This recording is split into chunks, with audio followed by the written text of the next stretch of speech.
KOLKATA LEIBA RGKR Medical College and Hospital gi PG Dr. NUPI ama rape TOURABA matung TAMTHINA HATOKLAMBA THOUDOK ADUBU YANINGDABA PHONGDOKTUNA LEIBAK ASIDA LEIRIBA Dr. SHINGna THABAK LEPPAGI KHONGJANG CHANGSHINBAGI SHARUK ama OINA CHURACHANDPUR Medical College IMPHAL Campus ki MAHEIROI SHING AMADI Faculty SHINGna ngasi Kyamgei COVID Hospital Mamangda Wakat Meepham Chatthakhre. Her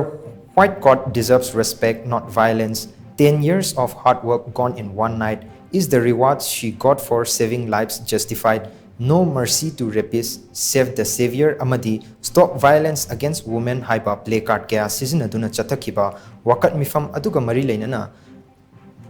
Churachandpur Medical College ki Department of Community Medicine ki Assistant Professor Dr. Gudi Laisramna hai West Bengal ki KOLKATA da LEIBA RGKR Medical College and Hospital ki Seminar Hall da PG Dr. NUPI ama rape TOURABA matung hatoklaga thamlambagi thawong adu yaningdaba phongdoktuna ngasi ayuk pung 3 tagi hayeng gi ayuk pung 3 fawba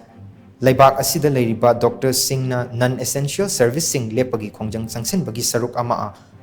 Wakat Meepham asi ngasi mafam asida pangthokpani asigumba nupi singda chathaba tamthiraba crime sing asi mamang thakta kayarak hanna thokre maram asina asigumba crime singda chenariba mioi sing matik chaba chairak piduna asigumba thodok asi tungda amuk hanna thoktanaba para tambi mathok tai handak Dr. NUPI amagi mafamda thokiba tamthiraba thodok asigi achumba wayel phanganbiu haina mahakna makata ke THOUDOK ase thokibase koigi second year gi PG medical student niko ma se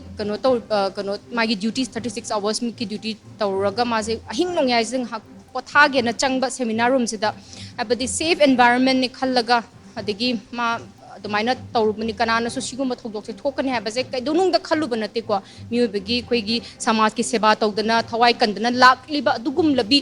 mahakta sigumbagi THOUDOK se thokpaje campaign de yam nungaite akoi site gi oina khoi gi leiba aigi student sing se ko ma mokoi ji hujik tammi bani medical hayeng future da mo intern torakani moi postings mafam da chalakani mokoi gi safety je karai no ba akoi gi safety je karai no ba tuna sigum je akoi gi lei mari leinari ba authorities hai tare ko de khoi gi lenga nga iba mayam sida ne sigum gi appeal je ai thamjaningi tung de jo su amhanna kanam da khoi gi icha nupi oiba samasi gi da izat ku manghan laga ma bu tam china sigum gi THOUDOK se tawbaje khoi ningde masi athuba matam dane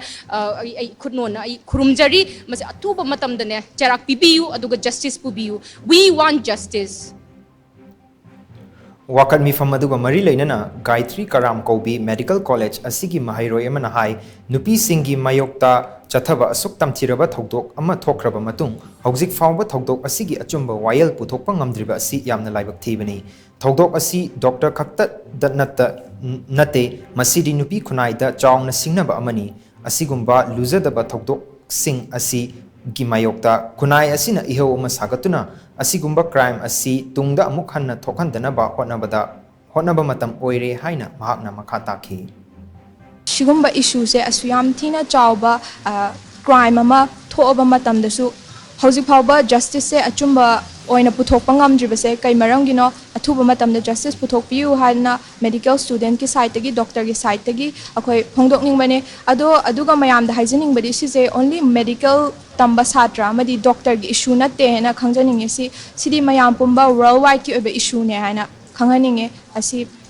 masi matangda haijage aduga mahangna laikidaba se in vain da natabida mahaki shigi thokiba issue sina maram warga catalyst ama oiraga tungda lakidorba khoigi future generation mayamda